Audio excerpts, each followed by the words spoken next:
Dulu pengunjung sampai sehari berapa ya? Tidak kurang dari 300. 300. Tidak kurang dari 300. Tidak kurang dari 300. Mereka bahkan datang. lebih, sampai 600 begitu. Iya. Sampai kami membagi jadwalnya 3 kali sesi.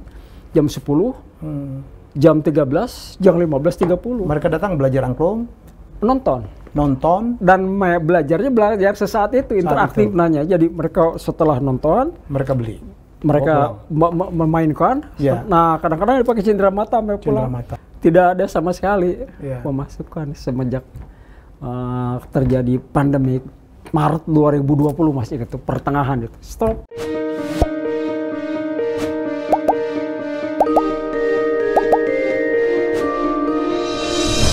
Baik, penonton Helmiah Bicara, hari ini adalah episode yang sangat spesial. Yang saya minta kita memberikan perhatian.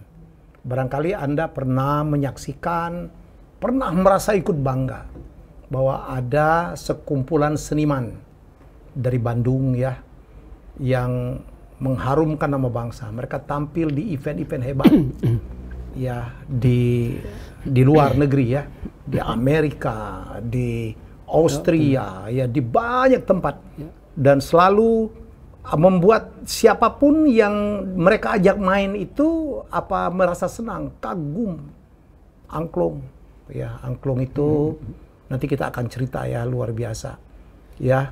Dengan angklung itu kita mengajarkan bahwa betapa gampangnya bermain musik. Nomor 2, dengan kekompakan memainkan angklung tersebut ya, yang bisa kita klaim sebagai salah satu alat musik tradisional Indonesia. Betapa gampangnya kita membuat sebuah harmonisasi.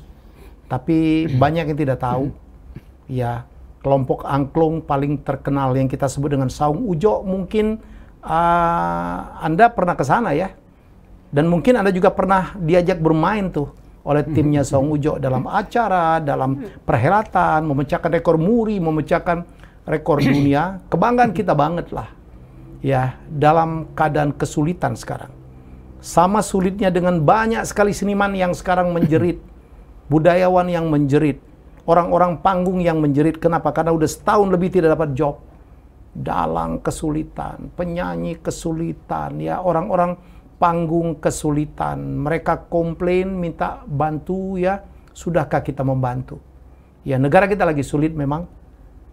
Pemerintah juga dalam keadaan sulit ya, tapi kalau kita bisa membantu ya, kenapa tidak? Saya beruntung hari ini kehadiran seseorang. Jadi dia generasi 2 dari Kang Ujo lah ya. Kang Ujo apa namanya? Ngalagena. Artinya bebas dalam bahasa Sunda mah. Dan dia ada generasi keduanya, mereka 10 bersaudara, tinggal 9, tapi 3 yang betul-betul menghidupkan angklung menjadi kebanggaan kita bersama. Sudah hadir salah satu putra beliau yang memegang Saung Ujo, yaitu Kang Sam Ujo. Assalamualaikum Kang. Waalaikumsalam warahmatullahi wabarakatuh. Dari Bandung langsung? Alhamdulillah dari Bandung. Ya. Yang saya terangkan betul ya? Ya betul. Dulu Saung Ujo tuh main di mana aja Kang? Nah, rupanya hanya kutub utara dan kutub selatan yang belum pernah main angklung. Cuman kutub utara sama kutub selatan yang belum main angklung. Ya. Itu pun karena dingin. Itu joknya begitu. Saking banyaknya. Kalau disebut satu persatu ya terlalu banyak. Itu. Selalu dibawa ya? Iya, selalu. Dulu yang meneruskan dari Kang Ujo itu siapa aja? Kang Sam? Ya, adik saya ada ke bawah. Siapa namanya? Yayan Mulyana. Kang Yayan, terus? Terus Rina Agustina. Ya. Oke, ini generasi kedua penerusnya ya. Betul. Dulu tuh luar biasa ya. Akang yang paling hebat dulu pernah tampil di mana Kang Sam Ujo? Itu Washington DC. Tapi Washington waktu itu DC? saya piket dijaga di tempat lah, di pos di Padasuku di Bandung. Ya adik saya yang ke Amerika itu 5.500 angklung. 5.500 yang mainin bule sebagian besar. Iya, sebagian besar. Nyanyi lagu apa dulu? We Are the World. Oh iya. Tring. Ya, betul. Itu tapi cuplikan aja, tidak utuhnya lagu, dan temponya juga diatur sesuai dengan angklung. Sesuai dengan angklung. Ya. Luar biasa ya. Hanya dengan gimana Kang? Kalau do itu gimana tandanya? Do itu begini. Do begini. Re begini. Re begini. Mi. Fa. Fa. Sol. Sol. La. La. Ti. C. Ya, do tinggi. Ya. Dengan begini-begini aja dirigennya dan bisa dibuat sebuah lagu. Ya, karena itu simple sign gitu yang mudah dilihat. Asal banget. Jaraknya bisa kita lihat dengan visual tangan tersebut.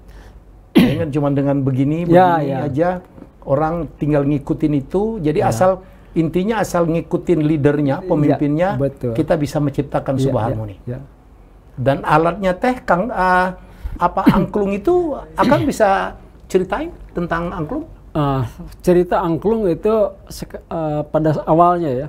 Angklung itu hanya dipakai sebagai ritual pada waktu dulu di masyarakat Jawa Barat Selatan atau Banten Selatan itu untuk menanam padi sebagai pemujaan terhadap Dewi Sri. Oh, aslinya begitu? Ya, supaya padi itu tumbuh subur. Saya dengar dari abad ke-8 angklungan. Iya, terus kemudian juga pada waktu menyimpan padi, waktu panen padi, menuai padi. Ada pesta lagi? Ada pesta lagi, karena itu zaman dulu padi itu tidak digiling seperti sekarang, dipotong ranggeyan itulah dalam panjang tertentu, kemudian diikat.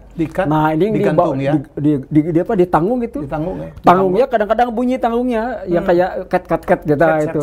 Nah, itu di bawah ke tempat penyimpanan namanya leit.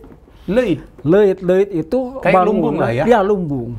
Jadi katanya tahan 1 tahun itu di situ karena sterilnya, karena hangatnya. Itu dihibur dengan angklung, diiringi gitu. Itulah ritual begitu. Tapi rupanya ada karena suasananya khidmat, kemudian suara angklungnya dengan ritmik yang berulang-ulang sama, ada pengaruh juga rupanya terhadap alam sekitarnya. Jadi ada keseimbangan di situ. Keseimbangan, keharmonisan dengan nuansa yang terbatas, tapi disitulah aura alam itu begitu gitu. Gitu. Nah, kemudian tahun 38 itu ada 1938 ya. Itu ada namanya Bapak Daeng Sutigna. Daeng Sutigna. Daeng Sutigna membuatlah angklung. Beliau belajar dari pengemis di daerah Kuningan. Belajar membuat angklungnya, diajarin.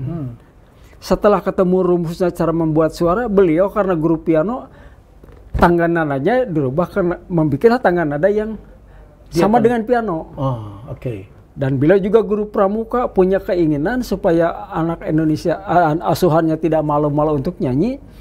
Seperangkat angklung itu dibikinlah nada-nada yang suka dinyanyikan pramuka. Jadi pramuka sendiri masa senang karena sekarang ada alat yang bisa dimainkan dengan bambu itu, nada yang nah, tahun 1955 kenalah ketemu dengan ayah saya almarhum Ujo Ngalagena karena pindah ke Bandung. Nggak ada hubungan saudara, nggak ada ya? Tidak ada. Bapak guru di SGTK Kartini, Pak Daeng juga ngajar di situ. Belajar dari beliau. Jadi ini sama-sama guru sekolah ya? Guru sekolah. Nah, bikin angklung. Bapak belajar dari beliau, Kang Daeng, Pak Daeng Sutigna. Daeng Sutigna. 1955, Pak Daeng harus ke Australia. Padahal harus membuka konferensi Asia Afrika di tahun 55. Oh, di Bandung. Di Bandung. Akhirnya Bapak saya yang menjadi konduktor di. Oh, jadi pada konferensi Asia Afrika di Bandung tahun 55 dengan itu angklung. Dibuka dengan angklung. Wow. Itu. Jadi yang sangat heroiknya disitulah katakan. Historis banget. Historis. Zaman masih ada Bung Karno itu ya? Iya. Bung Karno juga ada fotonya, main angklung. Main juga ada. Nah, kemudian Bapak juga melirik yang diatonis. Ada perhatian besar. Ini yang pentatonis rupanya juga harus disertakan. Nah, Bapak itu membikin juga yang pentatonis, tapi karena beliau juga belajar gamelan, belajar kecapi, tangga nadanya disamakanlah ke tangga nada gamelan. Jadi terwujudlah angklung yang nada sebut pentatonis yang sama dengan gamelan yang Bapak laras. Pola permainannya jadi mirip orang bermain gamelan, hanya dari bambu ini. Ada angklungnya, ada berwujud gambangnya. Kecuali gong sama gendang itu bisa dirubah. Jadi ada musik Sunda pentatonis yang khas Pak Ujo, sehingga dari lembaga pendidikan di Bandung menyebutnya pentatonis Ujo. Karena beda dengan pentatonis yang di daerah-daerah yang untuk ritual itu gitu. Inilah menjadi jati diri saung angklung Ujo. Kenapa itu? Karena punya karakter Ujo itu yang satu itu. Kalau angklung yang Pak Daeng itu umum, diatonis kan musik nasional. Tapi yang ini yang khasnya yang Bapak wujudkan itulah saung angklung Ujo punya keciri khasan, punya nada yang betul-betul spesifik West Java, tapi yang Pak Ojo rintis sendiri gitu. Gitu. Kalau boleh tahu Saung Angklung Ujo itu ya, itu berdiri tahun berapa ya, Kang? Kalau secara secara praktek, secara real, de facto itu di tahun 1966 Bapak boleh 65 malah, saya masih ingat, masih kecil tuh. Namun seiring berjalan waktu Bapak ini belum punya bendera, harus apa nih karena supaya pergerakannya pemerintah juga bisa mensupport. Atau tahun 1973 saya dan bapak saya dan almarhumah ibu saya menghadap planetaris, didirikanlah yayasan namanya Yayasan Saung Angklung. Nah disitulah cikal bakalnya menjadi Saung Angklung Ujo.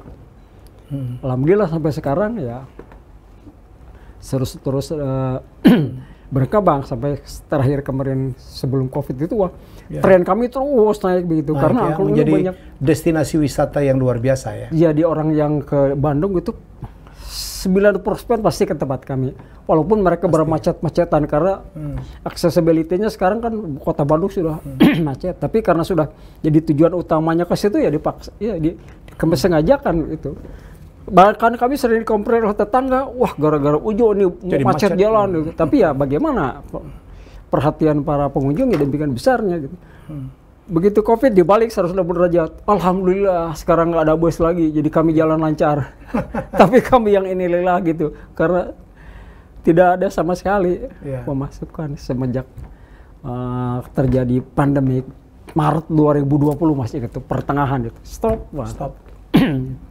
Ya itulah teman-teman, kalau boleh tahu Kang Sam dulu pengunjung sampai sehari berapa ya? Tidak kurang dari 300. 300. Tidak kurang dari 300. Tidak kurang dari 300. Mereka bahkan datang lebih sampai 600 begitu. Sampai kami membagi jadwalnya 3 kali sesi. Jam 10, jam 13, jam 15.30. Mereka datang belajar angklung, nonton dan belajar sesaat itu, interaktif nanya. Jadi mereka setelah nonton mereka beli. Mereka memainkan, nah kadang-kadang dipakai cindera mata sampai pulang. Kalau merasa kurang beli lagi tambahannya gitu. Jadi itulah yang mendokrak kami, sehingga kami berani spekulasi untuk mengadakan invest ya itu untuk area gitulah.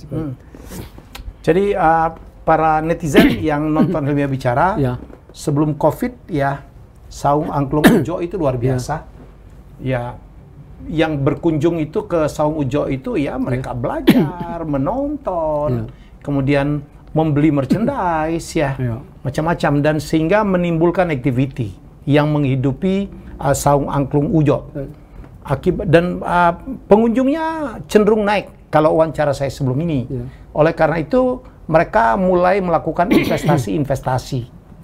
Ya, investasi beli tanah itu? Iya betul, lahan untuk area parkir, untuk penambahan kegiatan lah maksudnya. Betul, udah betul banget. Dan minjem uang ke bank. Betul, karena tidak cukup waktu itu tidak untuk cukup membeli lahan tersebut. Semula nyicil sebulannya nggak ada masalah.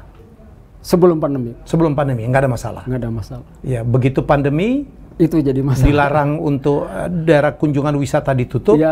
Dan mulailah persoalan bagi Saung Angklung Ujo. Sehingga kami memutuskan lahan yang tadinya kami beli itu mau dijual lagi gitu. Mau dijual lagi. Celakanya belum laku? Belum. Belum. Karena sekarang di pandemi ini orang itu mau jual bukan mau beli. Iya. Saya pantau begitu rata-rata ya. Begitu. Oke. Jadi penghasilan nol? Tidak nol, tidak, tapi ya kecil banget ya? Kecil banget. Nggak menutup? Bisa dilihat dengan situasi lingkungan yang tidak terurus gitu. Sehingga sebagian sekarang itu ada kira-kira ya 40 meter persegi dikontrakan kepada untuk bikin kafe.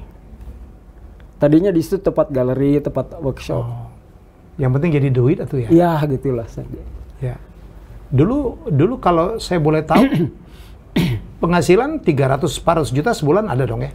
Ada. Ya, 300 juta, 400 juta sebulan ada. Sehingga mereka begitu nyicil ke banknya 200-an. Jadi mereka dengan biaya operasional masih nutup lah. Ya. Dan sekarang karena tidak ada pekerjaan, tidak ada activity, karyawan sudah dikurangin ya. 80%. Dulu berapa? Dulu berapa? dulu sekitar 120 orang. Sekarang? Itu belum pelaku seninya ya. Belum pelaku seninya. Itu baru karyawan tetap. Ya. Pelaku seninya ratusan, ada 300-an, tapi rata-rata masih siswa. Dan ya 30% yang betul-betul mengandalkan dari yang bukan sudah tidak sekolah lagi, putus sekolah ataupun sudah keluar dari sekolah. Dan mereka tetap ada biaya-biaya apa? BPJS ya? Iya, kita perawatan. harus selalu menanggung biaya BPJS itu. Terus perawatan ya seadanya. Kalau ada tidak ada ya dibiarin aja gitu. Berapa meter tanah sekarang total? Dengan yang belum dijual itu kira-kira 1.400 meter persegi, 14.000 meter. 14.000. Kita beli yang baru 2.200, jadi seluruhnya sekitar 16.000 meter persegi. Sekitar ya. Yang tadinya hanya 300 meter persegi dulu. Ya, berkembang luar biasa. Luar biasa kan. Yang jadi persoalan karyawan bisa dikurangi, biaya operasional bisa dikurangi, tapi cicilan bank tidak bisa Itu beberapa bulan itu bisa, tapi rupanya kan bank juga perlu hidup, perlu itu. Jadi ya terpaksa itu harus dipenuhi. 200 jutaan sebulan ya. Masih bisa dibayar terus?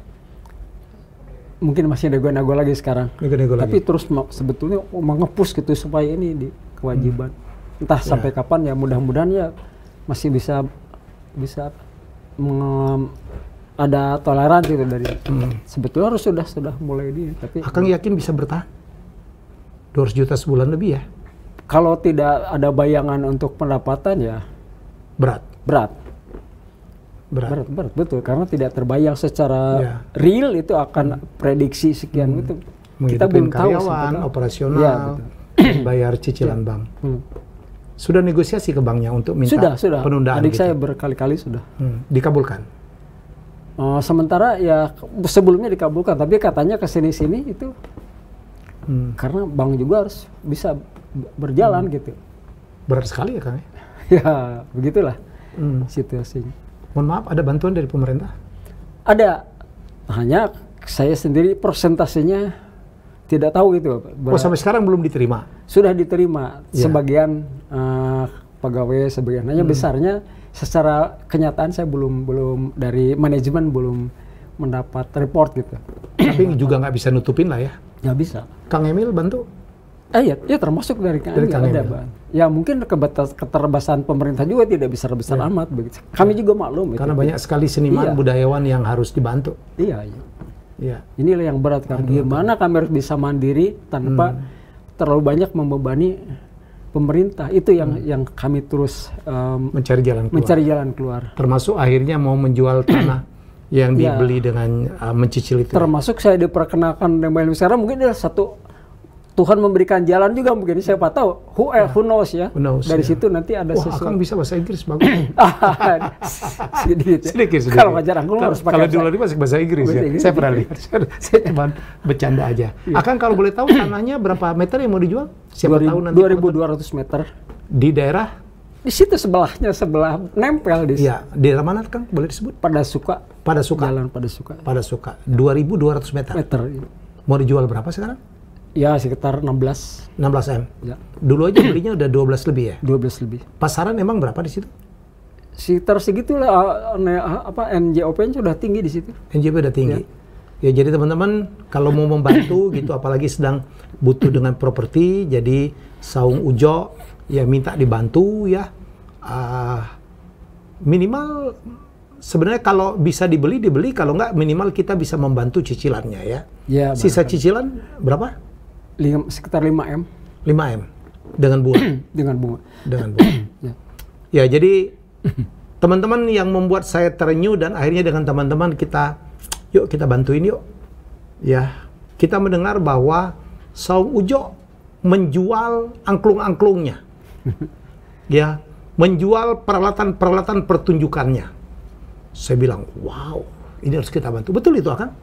Sebagian ada. Sebagian dijual? Sebagian dijual, karena ya kami ya apalagi. Tapi sebagian lagi ya tidak jual, karena tidak layak jual. Karena tidak layak jual? Kalau layak jual, dijual juga? Dijual juga. Kenapa? Karena sedemikian berat kebutuhan hidup ya? Iya. Ya. Begitu. Ya, jadi mungkin Akang bisa ngomong dengan pemirsa, barangkali biar ada perhatian ya. Ada donatur, ada teman-teman artis. Saya menghimbau betul Malah kami itu sedang akan merencanakan, ya mari kita bantu seperti kemarin ada rumah sakit terapung dibantu gitu. Jadi ini juga harus kita bantu karena ini ikon Indonesia ini udah membawa nama Indonesia ke luar negeri, menghidupkan angklung. Ya baik teman-teman dari Jawa Barat maupun dari seluruh Indonesia, mari kita bantu. Saung Ujo membutuhkan bantuan kita supaya mereka bisa bertahan, minimal bisa melunasin hutangnya ke bank. Jadi kami itu sedang merencanakan akan bikin lelang, ya lelang apa membuka dompet gitu, charity, ya. Kita punya platform namanya UBID, ya platform lelang. Jadi ini bukan lelang, jadi mungkin kita akan ada lelang juga ya. Masih ada yang bisa dilelang? Lelang by order. By order. Karena kan masih berupa bahan baku. Bahan baku dibuat ya. Dibikin produk. Dan saya juga ingin kepada yang itu, kami tidak ingin bantuan yang cuma-cuma dari tiba-tiba fresh mana gitu, bukan. Tapi kami sebetulnya ingin menjual jasa juga, supaya nanti ada yang memberi itu ada imbal baliknya. Artinya kami menjual produk atau produk pertunjukan, apalah namanya. Yang penting kami tidak tangan begini terus, tapi kami juga harus punya harus berusaha supaya harus ada imbal balik. Imbal balik gitu. Tapi bagi Anda yang punya dana CSR dana donasi, saya pikir mari kita bantu yuk mempertahankan budaya Indonesia. Untuk juga barangkali ada corporate yang tertarik untuk membantu, ya kita berdoa aja COVID kita semakin hilang, tempat pariwisata akan dibuka, Saung Ujo makin rame. Barangkali juga kita bisa branding ya, misalnya ada corporate menyponsorin Saung Ujo, bisa ditaruh logo di lokasi? Bisa. Ya itu yang kata beliau. Asal estetikanya bisa. Asal estetika. Dengan aura di kami gitu lah. Disesuaikan maksudnya. Disesuaikan. Jadi mereka sangat terbuka, mereka minta dibantu. Jadi mari kita sama-sama membantu. Ya saya dan teman-teman dengan segala macam cara saya akan menelpon banyak orang. Mari kita bantu Saung Ujo, kita selamatkan. Saya tahu banyak sekali yang harus kita bantu, tapi ini satu-satu. Semoga ini adalah percobaan pertama ya. Saya tahu banyak seniman-seniman Bandung, banyak orang-orang sukses di Jawa Barat, ya termasuk teman-teman artis yang saya tahu banyak sekali membantu. Mari kita bantu Saung Angklung Ujo ya. Akang ada yang ingin disampaikan, Kang? Ya sebetulnya ya pertama ya terima kasih, ini ada satu perhatian satu perhatian kepada kami, terutama dari Helmy Yahya bicara ini. Dan sekali lagi kami tidak ingin dibantu percuma gitu, tapi juga kami ingin membuat sesuatu yang kira-kira yang kami mampu sehingga itu ada imbal baliknya gitu. Kami tidak ingin artinya hanya menunggu katakanlah hibah gitu, tapi kami ingin mencari peluang-peluang.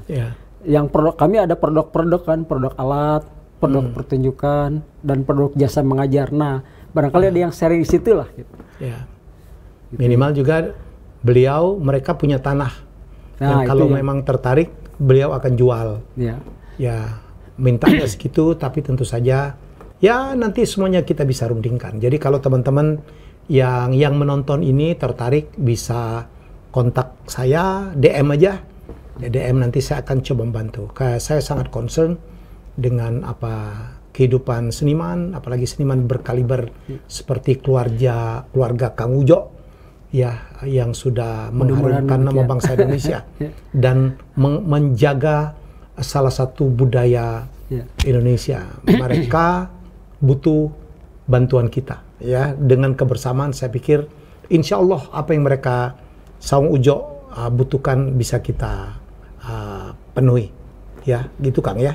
Terima kasih. Jadi terima kasih banget. Sama-sama. Saya doakan Akang sekeluarga sukses. Amin. Saung Ujo bisa kembali berjaya dan ada yang membantu. Juga kepada seniman lain ya, tidak ke kami saja. Seniman yang tadi disebut oleh Bang Tantowi, Bang Helmy itu. Itulah sama-sama gitu sama bangkit gitu lah. Kalau kami bangkit sendiri lain enggak juga nggak enak gitu. Sama-sama lah kita bangkit. Nanti satu-satu nanti kita akan bantu. Ya, termasuk kalau dananya dapat ternyata berlebih, mungkin kita bisa akan atur untuk seniman-seniman yang lain ya, gitu ya Kang ya? Betul. Ya. Baik, terima kasih Kang Sam. Sama-sama. Sudah menjadi tamu saya.